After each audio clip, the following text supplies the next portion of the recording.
Buenas tardes, esto es Piensa Prensa y hoy nos acompaña Luis Mariano Rendón, abogado y ya amigo de la casa, porque has venido varias veces, Luis Mariano, y siempre es un gusto poder, yo diría que mirar la actualidad con tu punto de vista.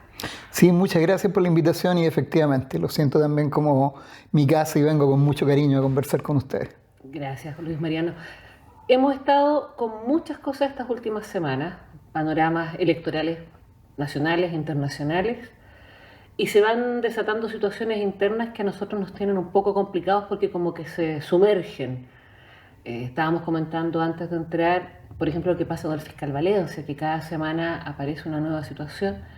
Y en paralelo otras historias que van cursando allá hace un tiempo, y en este caso con una causa que tú llevas respecto a los altos mandos de Carabineros y situaciones irregulares, vamos a decir, de alguna manera, o ilegales incluso, eh, indecorosas, Ujú. antiéticas. ¿No? Tenemos distintos adjetivos para llamarlas y tú has hecho una campaña también directa en el tiempo, que Mm. además sigue su curso y también ha quedado un poco invisibilizada con tanta cosa hoy en día. ¿Nos podrías contar un poco en qué va esta situación? Y después me gustaría que tomáramos Valencia. Ya, lo de los altos mandos. Sí, Mira, bueno, fue más o menos, fue bien público, digamos, la formalización que finalmente logramos que se efectuara. Recordemos que Fiscalía había pedido en enero que la formalización, el tribunal con una gran amplitud dio fecha para mayo, imagínate, 5 meses para la formalización, y en mayo ocurrió el asesinato de 3 policías y un poco aprovechándose del pánico, ¿no es cierto?, lograron por ahí, entre gallo y medianoche, una nueva postergación por 5 meses más, hasta octubre. sí. Lo cual, bueno, demostraba que este principio de igualdad ante la ley, de que todos somos iguales ante la ley, no era tal. El director general de Carabineros tenía unas posibilidades especiales, ¿no es cierto?, de que le corrieran la formalización prácticamente un año, digamos, desde el momento que se pide casi un año. Eso no le ocurre a cualquier persona. Pero finalmente llegamos a la formalización. Y fue un debate bien importante, bien intenso, porque aunque se supone que es algo relativamente, como su nombre lo indica, formal, es decir, solamente la comunicación de los cargos, sí hubo un debate, yo diría como un predebate, un antejuicio de lo que va a ser posteriormente el juicio oral que debiese llevarse contra los altos mandos. Yo diría que fue un paso histórico, ¿eh? Porque es primera vez que los principales jerarcas de alguna de las instituciones uniformadas de Chile están sentados en el banquillo de los acusados por violaciones a los derechos humanos cometidas por sus subordinados. Por temas de corrupción han desfilado del ejército, de carabineros, ya hemos perdido la capacidad de sorpresa respecto a eso. Pero por esta situación, por violaciones a los derechos humanos cometidas por sus subordinados, vale decir, por la responsabilidad del mando, es primera vez que llegan los principales jerarcas ante los tribunales. Y eso yo creo que es un logro. Es un logro importante porque además, en términos legales, ya con la formalización, tenemos asegurado que va a haber juicio. ¿Por qué? Porque aunque el Ministerio Público tirara para la cola en buen chileno, digamos, es decir, no decidiera acusar, que sería lo lógico después de toda la investigación que se ha hecho, aún así los querellantes particulares, que vemos varios, de organizaciones de derechos humanos, el INDH, qué sé yo, tenemos la prerrogativa de forzar la acusación, es decir, independientemente de lo que haga Fiscalía, acusar nosotros y llevar a juicio oral a estos altos mandos y tratar de que efectivamente sean condenados. Yo creo que sería algo tremendamente necesario para este país, necesario incluso para la misma policía, y incluso una reparación o un poco de justicia también para los policías que han sido condenados por abusos, porque lo contrario, que es simplemente ellos que eran condenados, sería repetir la triste historia de Chile de que el hilo se corta siempre por lo más delgado, ¿no es cierto? Pagan los mandos medios, sobre todo los más subordinados, pero los principales jerarcas quedan impunes. Y eso es una muy mala señal, y esperamos que en este caso sea distinto, que sean condenados los ejecutores materiales, pero también quienes, como dice el delito que estamos imputando, no hicieron lo que estaba a su alcance para impedir o hacer cesar las torturas o apremios ilegítimos que estaban cometiendo sus subordinados a vista y paciencia de todo el país, digamos, porque lo estaban viendo ellos en tiempo real y no hicieron nada para evitarlo. Incluso podríamos decir que lo incentivaron, porque recordemos declaraciones como la de Mario Rosa en la escuela de suboficiales durante el estallido, cuando dijo que no iba a sancionar a nadie administrativamente, aunque se lo pidieran. O sea, eso era decirle, échenle para adelante nomás, darle un cheque en blanco a sus subordinados para que violaran los protocolos, y eso es una responsabilidad muy grande que tiene que asumir. Y habría que revisar, porque se ha oído también, que incluso cuando los han movido, están siendo resguardados, han recibido incentivos económicos, incluso algunos hasta ascensos en proceso. Es bien especial el cuadro. Tú dices de los subordinados que han sido condenados. Mira, hay de todo, ¿ah? Hay casos donde efectivamente se han mantenido, no lo han dado de baja inmediatamente, han esperado todos los términos de los procesos, y en cambio hay otros que fueron dados de baja inmediatamente, ¿ya? Sin esperar que terminara el procedimiento administrativo, ni el proceso penal, ni nada. Y ahí yo creo que también queda de manifiesto la discriminación y los abusos que ocurren al interior de Carabineros. Existe una norma que permite que el general director dé de baja discrecionalmente al personal. Y esa fue aplicada en algunos de los casos. Curiosamente, algunos de los casos que de una u otra forma habían apuntado a responsabilidades de los mandos superiores en los hechos en que se habían visto involucrados. Entonces, este es un tema complejo, no es simplemente blanco-negro. También al interior de la policía también se cuecen habas, ¿ya? Y también hay abusos en Carabineros. Bueno, lo vemos cotidianamente, ¿no es cierto? Denuncia de abuso sexual, denuncia de distintos tipos, pero el abuso está muy institucionalizado en la policía de Carabineros, y yo creo que este juicio debiese servir también para avanzar en una policía donde los funcionarios sean efectivamente funcionarios con derechos, y no hoy día que son sumisos, subordinados de sus superiores, que prácticamente tienen que estar con la cabeza agacha permanentemente porque tienen esa sombra, ¿no es cierto?, de que pueden ser dados de baja discrecionalmente por el general director. Suena un poco como la imagen de prestarse para ser sacrificados en pos de sus superiores, ¿no? Sí, pero un poco eso es lo que ocurre, y parece que los superiores esperan que lo asuman, y lo asuman en silencio, ¿no es cierto?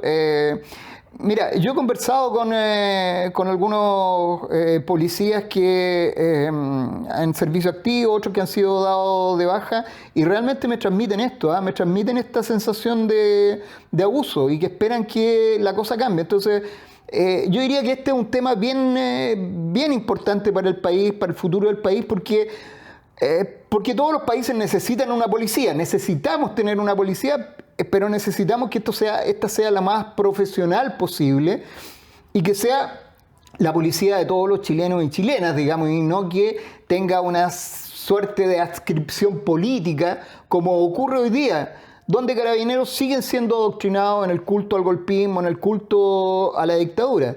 Bueno, eso es una tarea que, tú sabes, también hemos llevado paralelamente, ¿no es cierto?, tratar de desmontar toda esta cultura de homenaje a la dictadura que existe en las Fuerzas Armadas y en Carabineros.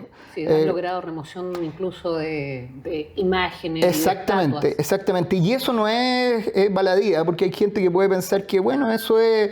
¿qué interesa, digamos, una estatua más, una foto menos? No, eso es muy importante, porque eso de una u otra manera va moldeando la mente de los futuros policías, de los futuros soldados, haciéndoles ver que hay cierto bando al cual ellos pertenecen, y que otra parte de Chile son sus enemigos de ayer, de hoy y de siempre. Entonces, si son adoctrinados así, no nos puede extrañar que cuando salgan a la calle y enfrenten a los movimientos sociales, reaccionen como reaccionaron durante el estallido, ¿no es cierto?, utilizando su armamento no con el fin para el cual está diseñado, digamos, no para disolver manifestaciones, sino para causar el mayor daño posible, para castigar a aquellos otros que están viendo como sus enemigos. Y yo creo que es súper interesante lo que plantea y sería muy bueno además que la gente logre entender algunos elementos. Primero que Yáñez efectivamente entra en el proceso de formalización e incluso intentó nuevamente generar una prórroga, ¿no? Esta última vez, que no funcionó afortunadamente. Luego que lo que aquí se está planteando tiene que ver con lograr una mejor institución. Yo creo que mucha gente se confunde y supone que ciertos sectores esperan que no haya carabineros, que no haya policía, y entendemos que estamos en una situación donde aún se necesitan y esperamos que sean las mejores condiciones. Así es. ¿Cierto? Y que estas formalizaciones obedecen a un poco de justicia porque además se supone que ellos son totalmente subordinados, no son deliberantes y siempre se afirma que los rangos pesan y son los responsables. Entonces no pueden ser los responsables para recibir los honores y las glorias y los ascensos y mirar para la muralla cuando hay este tipo de situaciones y decir nosotros no sabíamos nada. No puede haber una equivalencia o una inequivalencia, una desproporción tan grosera. Claro, porque se supone que el sano principio es que a mayor jerarquía, mayor responsabilidad. Pero justamente algo de lo que me transmitían estos policías con los que he conversado, me decían mucho o la mayoría de los oficiales que llegan a generales en Carabineros lo ven como un premio. Llegaron, tienen el premio y tienen todas las regalías y disfrutan de todos los beneficios que tiene el cargo, pero no asumen con la misma energía las responsabilidades que ese cargo implica. Entonces es muy relevante que eso cambie, ¿no es cierto? Y que en el futuro los nuevos mandos de Carabineros, si logramos que aquí haya una condena, entiendan que el no hacer lo que tienen que hacer para corregir oportunamente a sus subordinados les va a traer consecuencias, que no van a quedar en la impunidad como ha sido hasta ahora. Porque eso es malo para el país, es malo para la policía e incluso una traición a sus propios subordinados. Porque esos subordinados no tuvieron unos mandos que los estuvieran guiando, que los estuvieran orientando, que los estuvieran corrigiendo, incluso sancionando en su momento, oportunamente, para que no siguieran cometiendo los abusos que estaban cometiendo. Dejaron de cumplir con su deber hacia sus propios subordinados. Claro. Y luego los dejan desprotegidos. Y luego los dejan solos y que apechuguen y que los condenen a ellos nomás, como si fueran, nuevamente, como si fueran casos aislados. Y no son casos aislados, obedecen a una política o a una falta de política de los mandos para dirigir adecuadamente a su personal. Perfecto. Vamos a ir a una pausa y a la vuelta vamos a seguir con esto porque quedan cosas.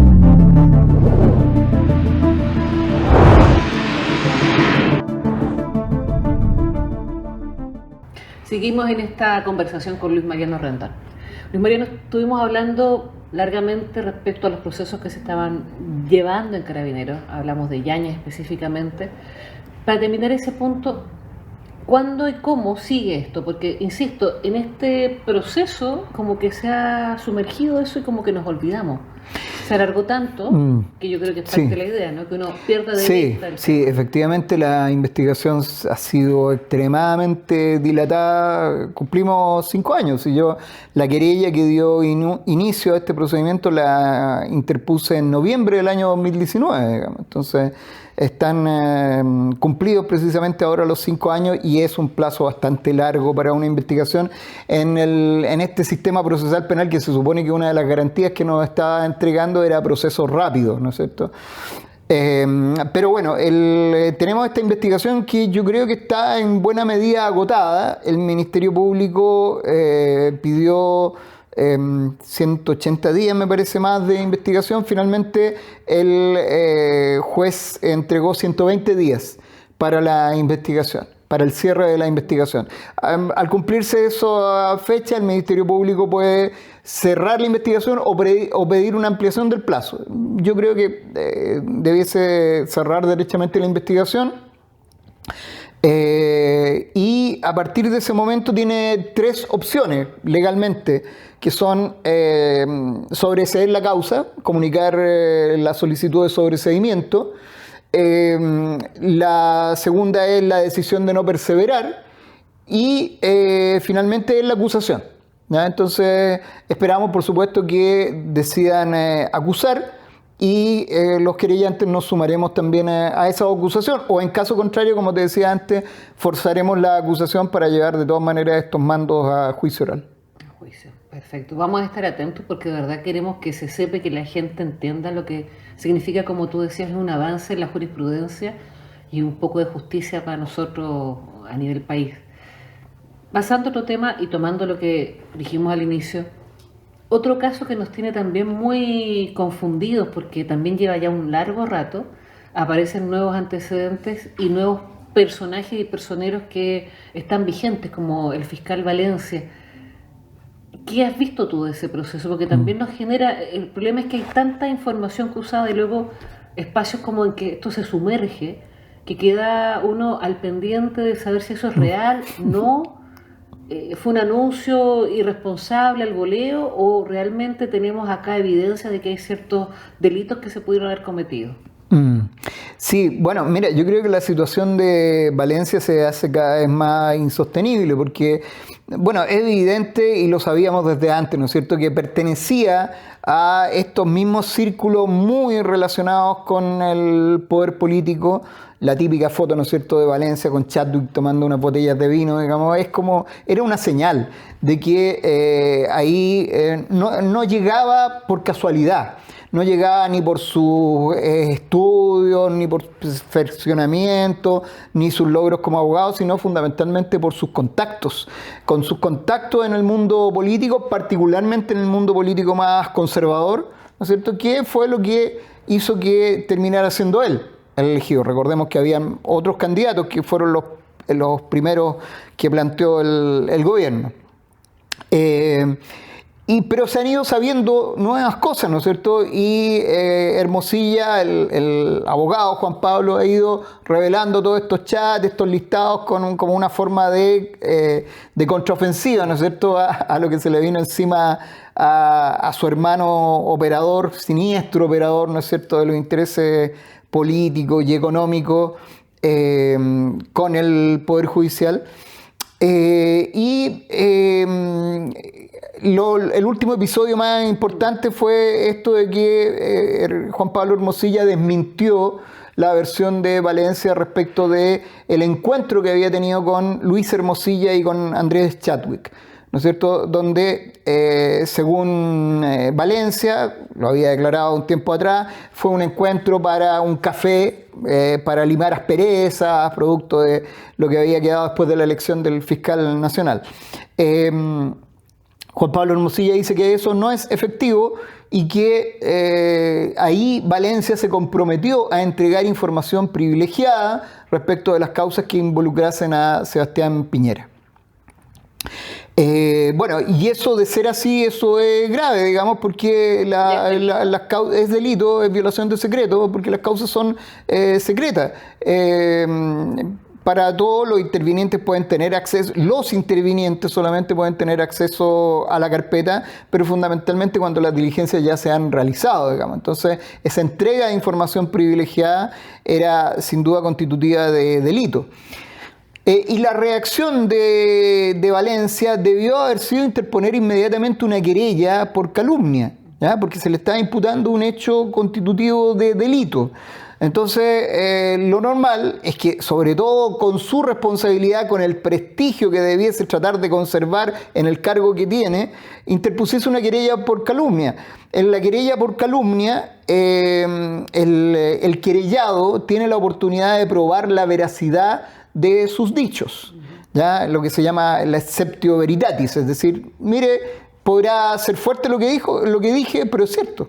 Y probar que es cierto. Y curiosamente Valencia no ha interpuesto una querella por calumnia, ¿ya? Dijo que iba a hacer una denuncia al colegio de abogados, digamos, por comportamiento poco ético. Eso en realidad es la nada misma, digamos, porque o sea, es súper discutible si es ético o no es ético lo que está haciendo Juan Pablo Hermosilla en esto. Y pueden haber opiniones encontradas, digamos, pero ese no es el punto. El punto es saber si lo que dijo es cierto o no. Claro. ¿Ya? No si es ético o no que lo haya dicho, eso es una discusión secundaria, digamos, sino que el punto es saber si es cierto o no que el fiscal nacional, ya en el ejercicio del cargo, prometió esta entrega de información privilegiada. Y Valencia no ha hecho nada para lograr que eso se dilucide, que ese punto se dilucide y por lo tanto saber si incurrió o no incurrió en una conducta ilícita. Y es más, digamos, yo diría que ha tratado de esconder su responsabilidad detrás del cargo, detrás de la institución que dirige. Esto, bueno, es un poco lo mismo que hacía Yáñez, ¿no es cierto? Esconderse detrás de Carabineros y decir que todos los cargos contra él en el fondo era una persecución contra Carabineros. Aquí también Valencia está tratando de hacer lo mismo, esconderse detrás de la Fiscalía, y eso quedó muy en evidencia cuando sacó este comunicado, ¿no es cierto?, donde frente a las declaraciones de Juan Pablo Hermosilla, que fue una cosa bien escandalosa, y que yo creo que demostró que, no sé, había perdido un poco control de sus actos. Acto desesperado. Sí, un acto medio desesperado, con una falta de criterio tan grande, porque era un comunicado de la Fiscalía Nacional, ¿no es cierto?, con el logo de la Fiscalía, redactado en plural. Es decir, rechazamos las declaraciones, constituyen mentiras, constituyen amenazas, no me acuerdo cuál era el otro término y no nos dejaremos amedrentar, ¿ya? O sea, la Fiscalía Nacional estaba diciendo eso respecto de imputaciones que se estaban haciendo sobre Ángel Valencia, y eso es impresentable. Bueno, es tan impresentable que muchos lo reclamamos por las redes sociales, qué sé yo, que eso no podía ser, y se pronunció la Asociación de Fiscales, diciendo que era inaceptable que se usara el nombre de la institución para defender a una persona, que puede estar diciendo la verdad o puede estar mintiendo, no interesa, lo tendrá que probar él como persona natural, no puede usar a la institución para arroparse con ella y tratar con esa fuerza de enterrar la denuncia que se está haciendo en contra de él. Entonces lo repudieron también las agrupaciones de funcionarios del Ministerio Público. Salió una declaración con todas las agrupaciones de funcionarios señalando su rechazo frente a esta actitud del fiscal nacional. Entonces, tú te das cuenta que es una cuestión seria cuando el fiscal nacional, que debiese tener un prestigio suficiente para poder dirigir una institución tan importante para el país, tan relevante, tan sensible políticamente, porque finalmente a la Fiscalía y a los tribunales van a parar los conflictos políticos más agudos, ¿no es cierto? Todos los casos de corrupción, todo se resuelve ahí. Y por lo tanto tiene que ser una institución que dé totales garantías a todos los sectores. Y acá estamos viendo que ello no ocurre y que más bien aparece que el fiscal nacional está altamente comprometido con un sector político y está tratando de usar a la Fiscalía para cubrirse. Y eso es inaceptable. Bueno, yo siempre pienso que hay que hacer algo frente a eso, ¿ya? Y por eso, como en otros casos, interpongo acciones judiciales porque no me parece aceptable que haya un tremendo escándalo porque ocurre alguna cosa y la cosa quede ahí. Unos dicen una cosa, otros dicen otra, ya listo, pasamos la página. No, pues si hay algo que fue indebido, tiene que haber responsabilidades. Y en este caso, lo que hice fue interponer una denuncia administrativa por violación al principio de probidad por parte del fiscal nacional y de los demás funcionarios del Ministerio Público que hayan actuado en concomitancia con él para sacar esta declaración usando el nombre de la Fiscalía para defender su versión particular de los hechos. Así que estoy a la espera de la resolución sobre esa denuncia. Porque no debiese quedar impune una cosa como esta, digamos, y si hay canales, esos canales hay que usarlos. O sea, absolutamente primero validando el órgano, ¿no? Entendemos que eso hace ese tipo de acciones. Pero además, recordar un poco que esto deriva del caso Hermosilla, que es un caso muy interesante, digamos, casi a nivel de análisis, pero va generando movimiento en los distintos espacios a nivel nacional. Y el fiscal Valencia además partió diciendo que prácticamente no lo conocía, ¿no? Y fuimos avanzando. Bueno, alguna vez lo vi, luego sí me tomé un café, bueno, el café era muy... Esto es como un cuento. Sí. Entonces ya ahora sí hay una relación más cercana, y cuando tú dices que no hace el acto legal que correspondería para una persona que está siendo dañada en su honra, sino que toma una acción extraña y más bien trata de antiético, uno dice, bueno, a lo mejor es que Él se tomó el café y le dijo al otro, esto se los digo en calidad de abogados para que ustedes lo escuchen. Claro. Y esperaba que le defendieran esto bajo el secreto profesional. O sea, deja la puerta abierta a más dudas respecto a su responsabilidad real. Así es. ¿Qué seguiría ahora? Porque además tenemos entre medio una prórroga de la entrega de ciertas redacciones, chat, qué sé yo, y uno no sabe si esas prórrogas se están dando porque hay algo más que se está investigando dentro de lo mismo, o es que todos dicen aquí se está negociando qué es lo que realmente se va a mostrar y qué es lo que se va a guardar. Porque como además ha ido siendo por capítulos, ¿no? Claro. Según esta cosa histriónica que tiene el señor Juan Pablo Hermosilla también. Claro, queda la duda. ¿Qué se piensa? ¿Podría ser, por ejemplo, que no presentara la totalidad y que guardara evidencia para más adelante? ¿Está dentro de las opciones? ¿O estamos frente a una situación donde está obligado a entregar la evidencia completa? No, mira, lo que él hizo fue, en el último capítulo, digamos, de la telenovela, fue entregar un listado, ¿no es cierto?, de gente con la que había mantenido chat, conversaciones, Hermosilla. Bueno, la verdad es que un listado no tiene mucho sentido porque, claro, puede haber mantenido una conversación completamente regular, sin ningún problema con cualquiera de esas personas. Lo interesante es dar a conocer el contenido, porque en el contenido pueden haber efectivamente irregularidades, ilegalidades, y eso es lo que correspondería saber. Bueno, los afectados debiesen tomar las medidas correspondientes. Entiendo que el ministro de la Corte Suprema, Mario Carroza, pidió sumario, él mismo pidió que se efectuara un sumario para poder aclarar su responsabilidad. Eso debiesen hacer todos los afectados para que podamos saber efectivamente en qué estaban, y además si debiese saberse si ese listado es exhaustivo o no, porque puede que haya dado a conocer a algunos y se haya guardado a otros, ¿no es cierto?, que es lo más probable. Que la duda que se va generando. Bueno, esto es un proceso que también, insisto, estos son elementos que tú nos traes además de la conversación, que creemos que la ciudadanía debe conocer y estar atenta, porque también marcan cierta pauta respecto a cómo se va generando justicia a nivel interno. ¿Qué deberíamos esperar para este caso? ¿A qué deberíamos estar atentos? Como claves, digamos, para que la ciudadanía pueda entender un poco de qué se trata. Sí, bueno, debiese avanzar la investigación respecto de Hermosilla. Está acusado de delito grave. Y en un plazo relativamente breve debiese haber alguna decisión del Ministerio Público de pasar a las etapas correspondientes, que serían, yo creo, la acusación, derechamente, y la preparación del juicio oral respecto de Hermosilla y respecto de los otros partícipes que ya están formalizados. ¿Plazos tenemos más o menos a la vista?